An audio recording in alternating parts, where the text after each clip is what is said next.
Welcome back to Cyberspace, the podcast where we dive deep into psychology, culture, media, and technology.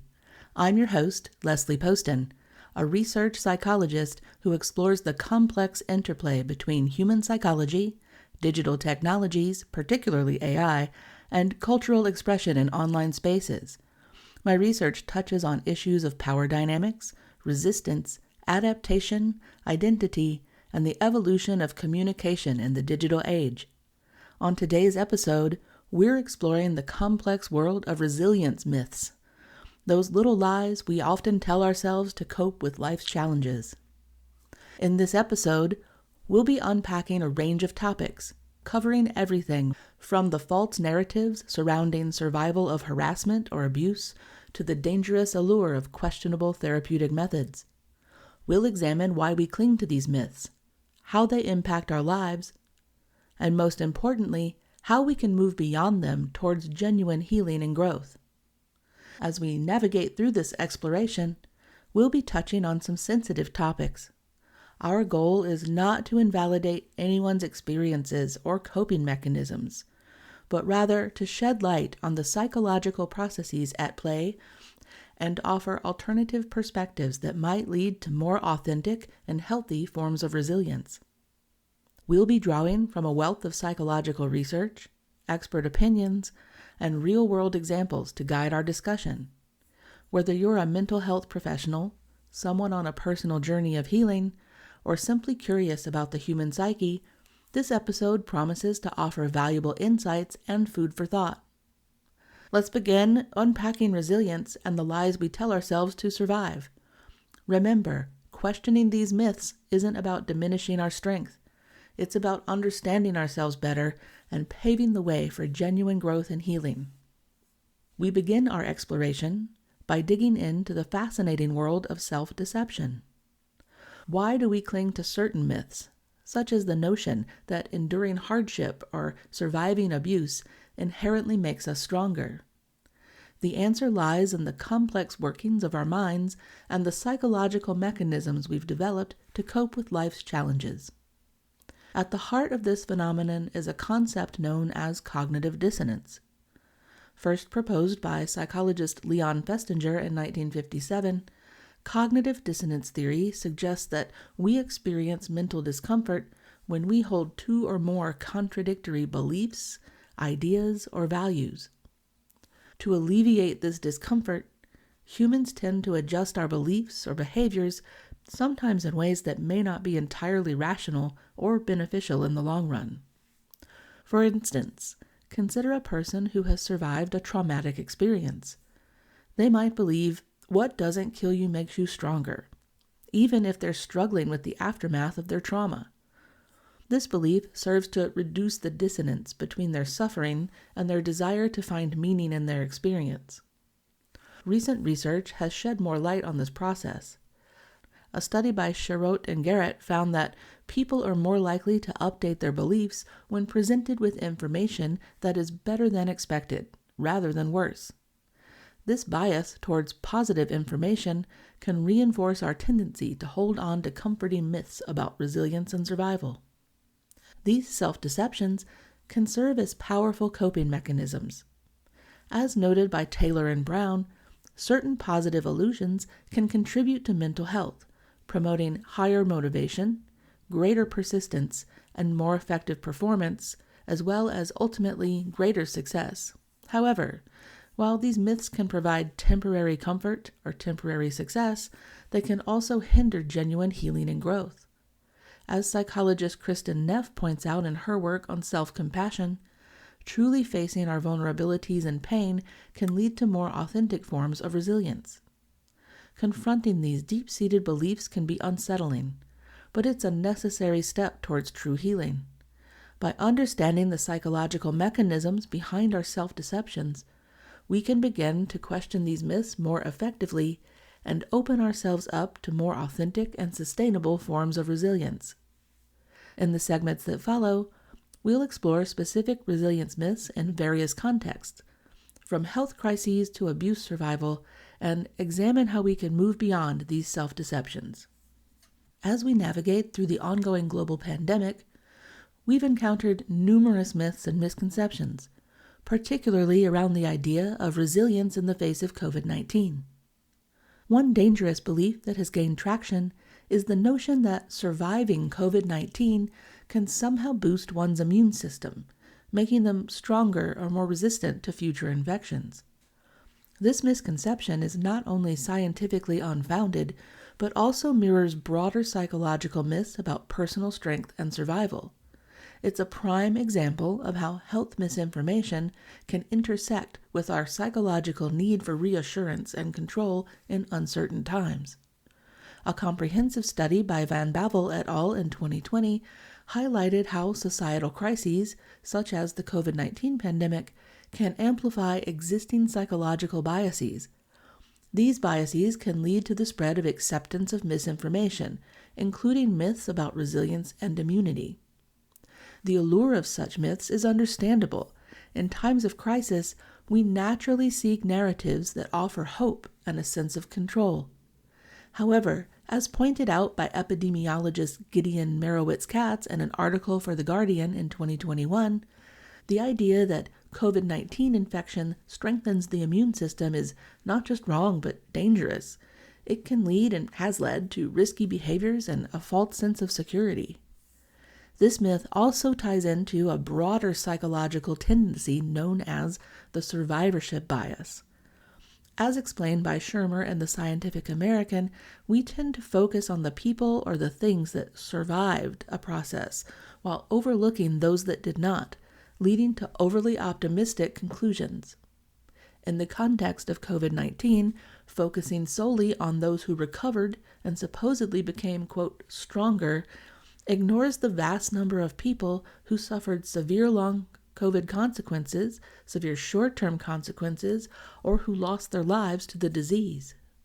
This selective focus can reinforce dangerous myths about resilience and immunity. By understanding and challenging these misconceptions, we can develop a more nuanced and scientifically grounded understanding of resilience. True resilience in the face of health crises, such as COVID-19, comes not from mythical immune-boosting effects, but from informed precautions, community support, and adaptive coping strategies. In this next segment, we go into a particularly sensitive area, and that's the myths that survivors of abuse often believe about their experiences. These myths can include notions of deservedness, normalization of mistreatment, or the belief that surviving abuse inherently makes you stronger. While these beliefs might serve as temporary coping mechanisms, they can significantly hinder the healing process in the long run. Research in the field of trauma psychology has shed light on how these myths develop and persist. Great research by Judith Herman in Trauma and Recovery emphasizes that traumatic events can shatter fundamental assumptions about the self and the world. In response, survivors may develop beliefs that help them make sense of their experiences, even if these beliefs are ultimately harmful. For example, a survivor might believe they deserve the abuse as a way to maintain a sense of control over their narrative. As explained by Briere and Scott in their book Principles of Trauma Therapy, such beliefs can provide a false sense of predictability in an otherwise chaotic experience. However, these myths can have profound psychological impacts.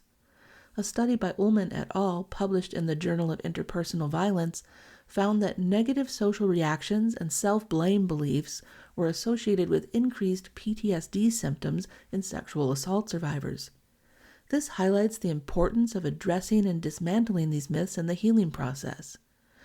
It's essential to note that challenging these myths doesn't mean invalidating the survivor's experiences or coping mechanisms. Instead, it's about creating space for more adaptive beliefs that support genuine healing and genuine growth. Trauma-informed care approaches, as described by Substance Abuse and Mental Health Services Administration, emphasize the importance of recognizing the pervasive impact of trauma and promoting environments of healing and recovery. This includes helping survivors identify and challenge harmful beliefs about their experiences. Recent research has highlighted the potential of narrative therapy in helping survivors reframe their experiences. A study by Tuval Mashiak et al. In the Journal of Traumatic Stress showed how constructing a coherent narrative of traumatic experiences can contribute to better psychological outcomes. By understanding and gently challenging these myths, survivors can begin to separate their inherent worth from their traumatic experiences.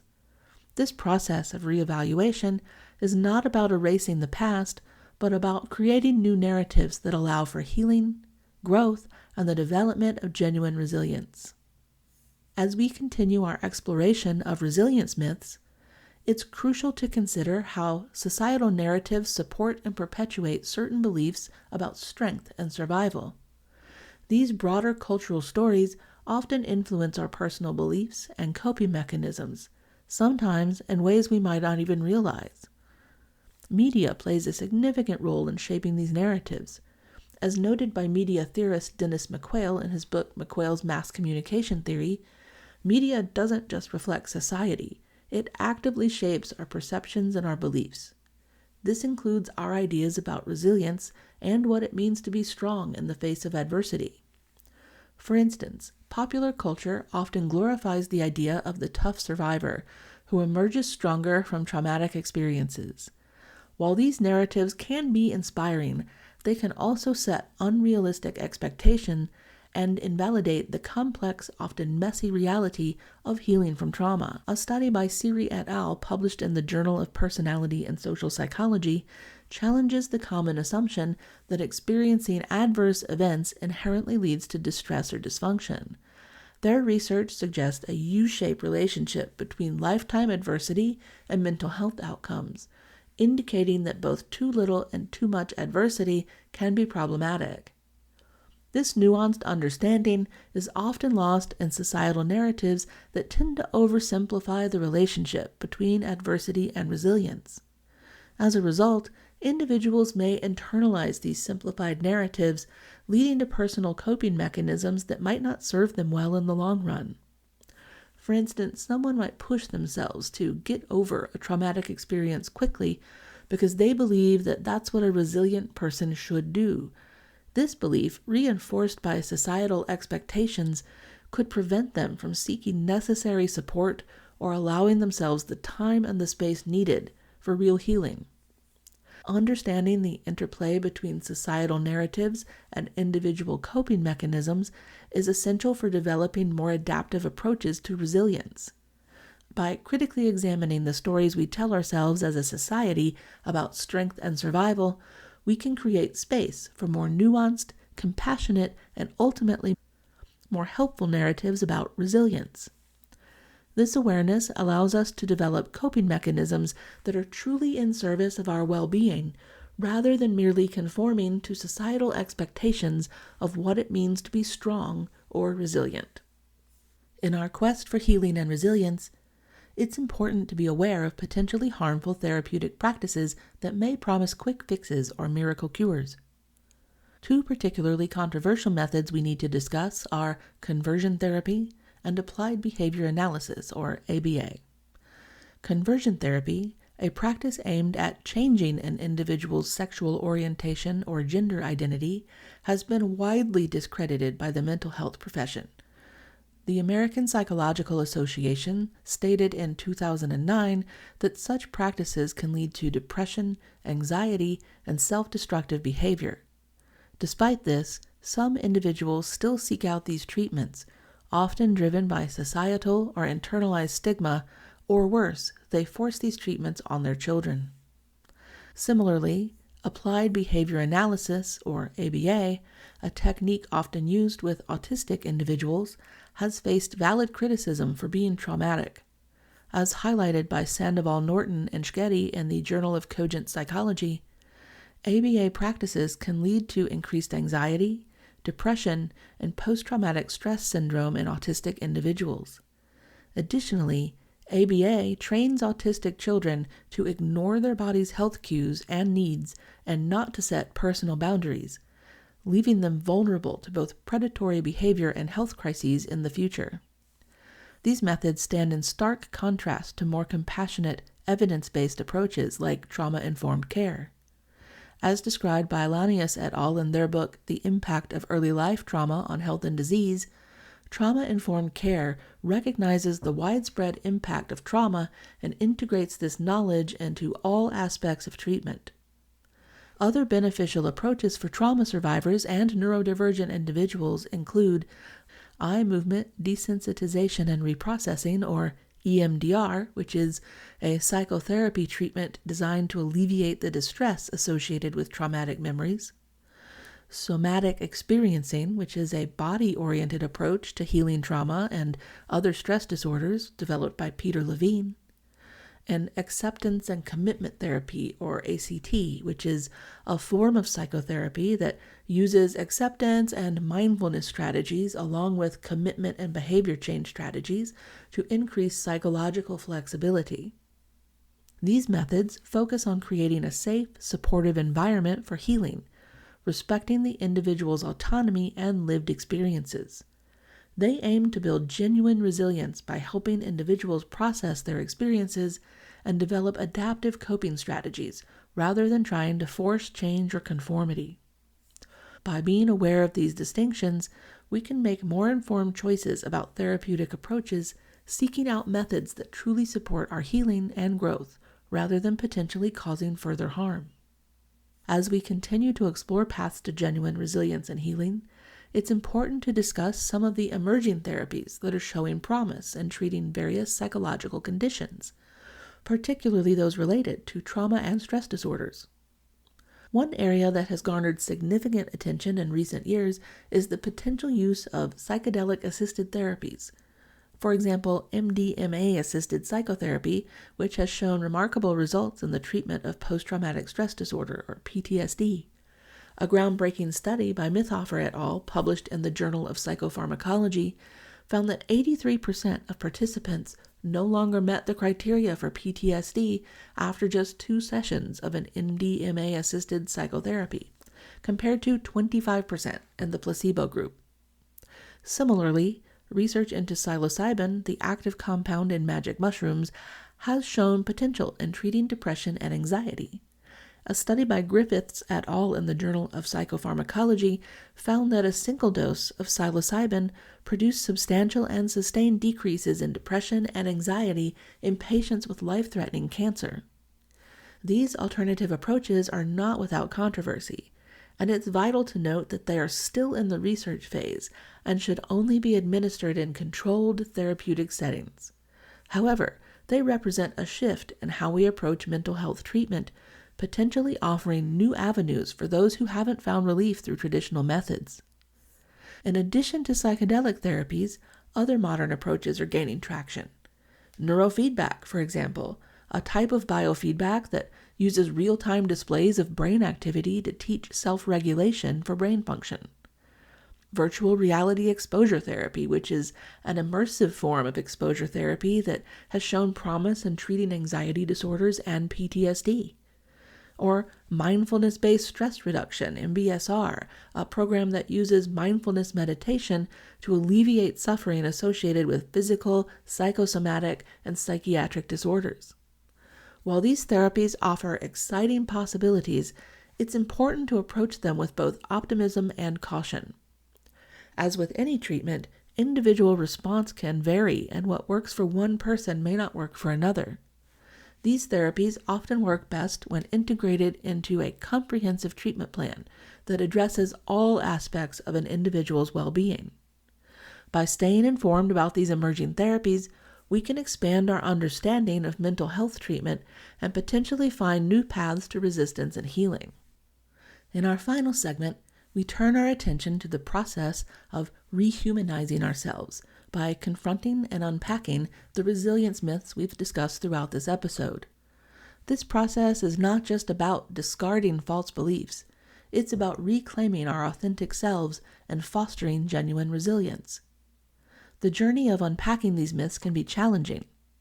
As noted by Janoff Bullman in her book Shattered Assumptions, traumatic experiences often shatter our fundamental assumptions about the world and ourselves. Rebuilding these assumptions in a healthier way is a necessary part of the healing process. One powerful approach to this rebuilding process is narrative therapy. As described by White and Epstein in Narrative Means to Therapeutic Ends, narrative therapy helps individuals separate themselves from their problems and reauthor their life stories. This can be particularly powerful for those who have internalized harmful resilience myths.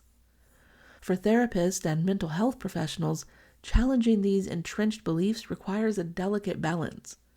As Herman emphasizes in Trauma and Recovery, the core experiences of psychological trauma are disempowerment and disconnection from others. Therefore, the therapeutic process must emphasize empowerment and reconnection. Some strategies for unpacking these myths can include cognitive restructuring, which is identifying and challenging distorted thought patterns. This technique, which is central to cognitive behavioral therapy, can help individuals recognize and reframe harmful beliefs about resilience. As referenced in a previous episode, CBT is not necessarily an effective treatment for autistics. There's also mindfulness practices. Cultivating present moment awareness can help individuals observe their thoughts and beliefs without judgment, creating space for new perspectives. Also, self-compassion exercises, practices that foster kindness towards oneself, can counteract the harsh self-judgment often associated with many resilience myths. Expressive writing. Penny Baker's research has shown that writing about traumatic experiences can lead to improved physical and mental health outcomes. Group therapy are support groups. Sharing experiences with others who have similar struggles can normalize one's experiences and challenge collective myths. It's important to note that this process of unpacking and rehumanizing is not about dismissing one's strength or survival skills. Rather, it's about recognizing the complexity of human experiences and fostering a more nuanced, compassionate understanding of resilience. As Herman emphasizes in her groundbreaking work, true healing from trauma involves not only addressing psychological symptoms, but also reconnecting with others and reclaiming one's sense of power and control. This perspective is complemented by Ogden's sensory-motor psychotherapy approach, which highlights the importance of addressing the body's response to trauma. Ogden et al. Argue that effective trauma treatment must integrate physical, emotional, and cognitive processing. By unpacking resilience myths, we create space for this kind of holistic healing that encompasses mind, body, and social connection. Ultimately, the goal is to move from a narrative of what doesn't kill you makes you stronger to one that acknowledges both our vulnerability and our capacity for growth. This new narrative might sound something like, I've been through difficult experiences. They've impacted me in complex ways, and I'm on a journey of understanding and healing. As we wrap up this episode of Cyberspace, let's recap our journey through the landscape of resilience myths. We've explored the psychology of self-deception, examined how societal narratives shape our beliefs, and discussed both harmful and helpful approaches to therapy and healing. Throughout this exploration, one thing has become clear. True resilience isn't about being unbreakable or emerging stronger from every hardship. It's about acknowledging our vulnerabilities, seeking support when we need it, and cultivating self-compassion as we navigate life's challenges. Unpacking these myths isn't easy. It requires courage to question long-held beliefs and to sit with the discomfort that might arise. But in doing so, we open ourselves up to more authentic forms of resilience and healing. As we continue our individual and collective journeys towards understanding resilience, let's strive to create spaces where all experiences are validated, where seeking help is seen as a strength, and where we can be both vulnerable and strong. Remember, questioning these myths isn't about diminishing your strength. It's about honoring your full and complex humanity. We'd love to hear your thoughts on today's episode. Have you encountered any of these resilience myths in your own life? How has unpacking them impacted your journey? Share your reflections with us on our social media channels or our new free Patreon. Your stories can help others who might be grappling with similar issues. Join us next time on Cyberspace as we continue to explore the fascinating world of human psychology. I'm your host, Leslie Poston. Until next time, take care, be kind to yourself, and stay curious.